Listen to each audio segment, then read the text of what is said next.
Okay, before we proceed with numerical data presentation, okay, let us summarize on a bit on the presentation of quantitative data. Okay, and at the end we are going to emphasize on what do you need, what is the skill that you need to have in order to interpret the graph for quantitative data.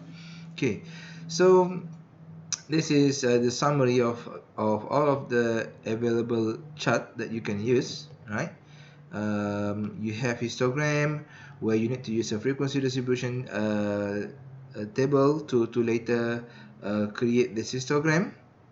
And then you have line chart, or we also call it time plot, right? Because it involves time, right? How variable change over time. we also have um, we also have a frequency polygon, where it is actually similar to line chart, but it uses midpoint as the point to create the chart. And then we also have OGIF, where it uses cumulative frequencies to create the chart. Okay, so next we also have stem and leaf, where we use it to display the distribution of data. You can see the shape of data after you organize and sort it into two columns of stem and leaf. Okay, so the advantage of stem and leaf over histogram, right? It retains the actual data, right? If you can remember, for histogram, you actually need to lump all of the data together to make a frequency distribution table, where you have a loss of data in the process. As for stem and leaf, it retains the actual data. You just need to sort it out. However, it is not suitable for large data set because it is the classic one, and you need to do it manually. Okay, and for box plot, lastly, I still haven't emphasized on this one. We are going to talk about this in detail later. Okay, so for box plot, it's actually use the 5 number summaries, where you have first quartile, second quartile, and then the third quartile, and it can also display the distribution or the shape of your data. So why did I say that we're going to learn about box plot more later? As you can see here, it requires these quartiles, where we actually learn about it, right? How to calculate for quartile later at the numerical data presentation part. Okay, so now in this video, there is another thing that I want to emphasize here, which is regarding the shape of the distribution. So let's learn on how to identify the shape of the distribution. Okay, so for a histogram, okay, for a histogram, it is, if it is like this, where you have the low frequency at the start of the x-axis, and it goes upward until the end. This is known as a left skewed histogram.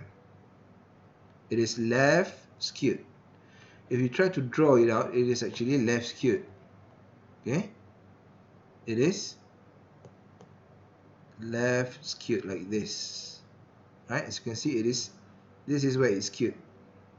Okay, so the same, if you look at a box plot, you'll see that this tail here is long, right? And this is where the accumulation happened to represent this, right? If it is like this, it is also a left skewed. Okay, so what does left skewed mean? So most of data value are concentrated or clustered to the right, and the tail to the left, and the tail to the left of the peak is longer than the tail to the right of the peak. Okay, this is show where the data accumulate. So most of the data accumulate at this point. Okay, at this point. Okay, so for symmetry, as you can guess, the data is symmetry, where you can see that it is almost like a bell shape. We call it a bell shape because it is a shape like a bell. Okay, so it is quite balanced symmetry, left and right. So you can also see that for a symmetry box plot, where you have equal length between in both sides. As for the right skewed, right, it is the other way around from the left skewed, where you have skewed to the right, and also you have the box plot that is actually have a longer tail on the right hand side. Okay, that is how you talk about the skewness, right?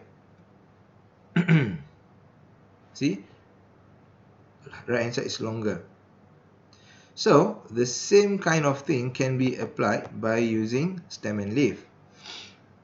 So for stem and leaf here, okay, even though it is you just manually do it, it can actually be used just like histogram, where you have you can see the distribution. You just need to tilt it a bit to see, instead of looking it horizontally, you will need to look at the distribution vertically, and as you can see here, it is skewed. Yeah, it is skewed, and it is skewed to the right. If you try to make it like histogram, it is actually skewed to the right. This is how you read the distribution from stem and leaf.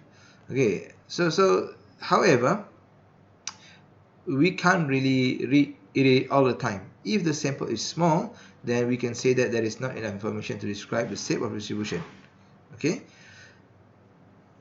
so that is among the important things that you need to know on how to read the quantitative chart, which is on the skewness, whether it is skewed to the left, skewed to the right, or symmetry.